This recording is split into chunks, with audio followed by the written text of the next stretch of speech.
Assalamualaikum warahmatullahi wabarakatuh. Nama saya Herman Subandrio, akan mempresentasikan sistem ekonomi kapitalis, sosialis, dan campuran. Sistem ekonomi merupakan perpaduan dari aturan-aturan atau cara-cara yang menjadi satu kesatuan dan digunakan untuk mencapai tujuan dalam perekonomian.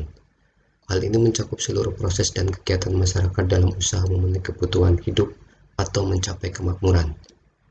Fungsi sistem ekonomi itu sendiri yaitu sebagai sarana pendorong untuk melakukan produksi, metode pengorganisasi kegiatan individu, menciptakan mekanisme tertentu agar distribusi barang dan jasa terlaksana dengan baik. Berdasarkan kepemilikan aset, sistem ekonomi dibagi menjadi tiga, yaitu sistem ekonomi kapitalis, sistem ekonomi sosialis, dan sistem ekonomi campuran.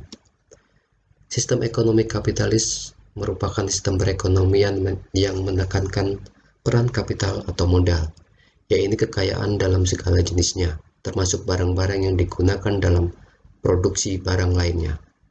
Pemerintah hanya bertugas melindungi, menjaga, dan memberi fasilitas agar setiap individu dapat menjalankan hal dan kebebasannya dengan sebaik-baiknya.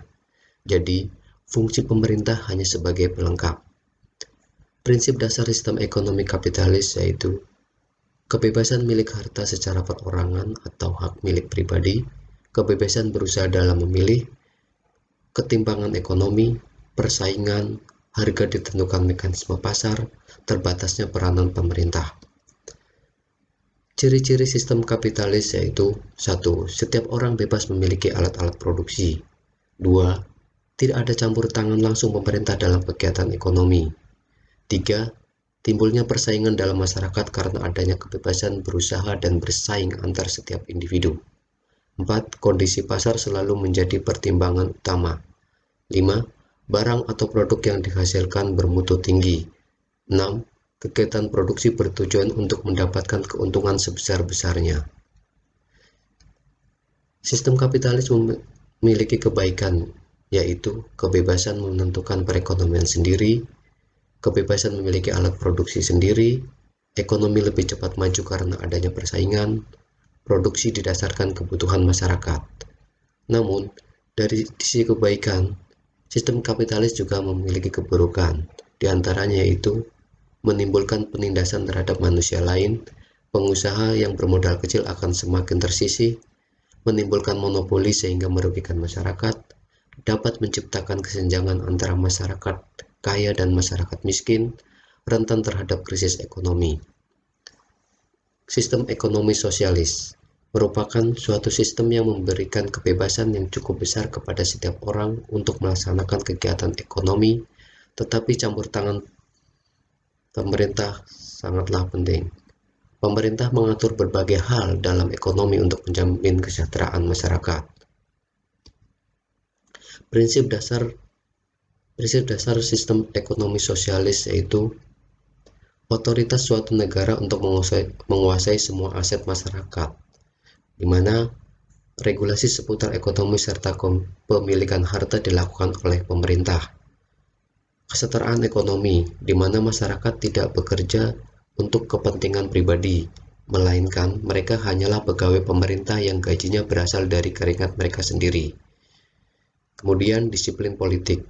Di negara yang menganut sistem ekonomi sosialis, yang mana parlemen sebagai lembaga yang berhak membuat konstitusi dan regulasi dikuasai oleh kaum proletarian atau kaum buruh. Mereka ditempatkan oleh partai-partai guna membuat regulasi yang cenderung berpihak pada kaum buruh sebagai representasi kaum sosialis. Sistem sosialis memiliki kelebihan, diantaranya itu disediakannya kebutuhan pokok oleh pemerintah, kegiatan ekonomi didasarkan perencanaan negara, dan produksi dikelola oleh negara. Namun, sistem ekonomi sosialis memiliki kekurangan, diantaranya yaitu sulit melakukan transaksi, adanya pembatasan kebebasan, dan mengabaikan pendidikan moral. Sistem ekonomi campuran. Sistem ekonomi campuran merupakan suatu perpaduan antara sistem ekonomi liberal dan sistem ekonomi sosialis, di mana pemerintah dan swasta saling berinteraksi dalam memecahkan masalah ekonomi. Ciri-ciri sistem ekonomi campuran yaitu pihak pemerintah dan pihak swasta dituntut untuk berperan aktif dan terus bekerja sama dalam menjalankan segala bentuk kegiatan ekonomi. 2. Pemerintah akan memberi kebebasan kepada pihak swasta untuk melakukan kegiatan, namun tetap memberi batasan dan intervensi jika sewaktu-waktu dibutuhkan.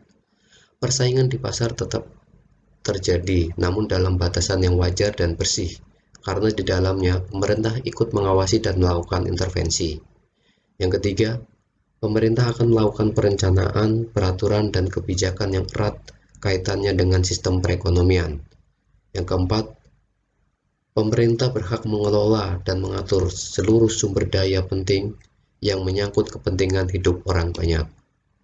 Sistem ekonomi campuran memiliki kebaikan yaitu kebebasan berusaha, hak individu berdasarkan sumber produksi, mengutamakan kepentingan umum. Kelemahan dari sistem ekonomi campuran yaitu pemerintah memiliki beban yang lebih berat. Di sisi lain, pihak swasta kurang memaksimalkan keuntungan. Demikian presentasi dari saya. Terima kasih. Wassalamualaikum warahmatullahi wabarakatuh.